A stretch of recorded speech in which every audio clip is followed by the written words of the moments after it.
হায় রে সুখের কপাল রে। কি রাজরানীর উপর মনে হচ্ছে ঠ্যাঙ্গের উপর ঠ্যাং তুলে দিয়ে বসে আছে কে রে? কি জন্য সুখের কপাল হলো? এই যে বসে আছো। বসে থাকলে মানুষের সুখের কপাল হয়?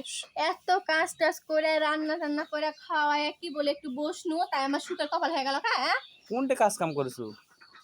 ওই থাল মাজা আর পানি আনা। পানি তো এই জায়গা থেকেই পাওয়া যাচ্ছে পানি। এক না কাম করতে। এতনা কাম করতে না? ও যে রান্না লাগে, থাল মাজা লাগে, আওয়াজ হাত দেওয়া লাগে, ওগুলা কাম আমরা সবাই পারি। ওগুলা কাম দে যাতে কোনো পারে ওগুলা কাম ওই দে ভাত জন্য নাই। একদিনও যদি অসুখ হয়ে পড়ে থাকি তাহলে একদিনও খাইতে পাবো না। পাবি না পাই। এক না ভালো করে বললেও তো হয়ে যায়। হ্যাঁ, বসে থাকার জন্য তুমি মারলেন তালা? ওটা তো সবাই বলা যাবে না। বসে থাকার জন্য মানো, বসে থাকার জন্য মানো, বসে থাকার জন্য মানো। তো কি কথা মারলেন? হ্যাঁ, এখন বসে থাকার জন্য মারিছি আমি। সমস্যা?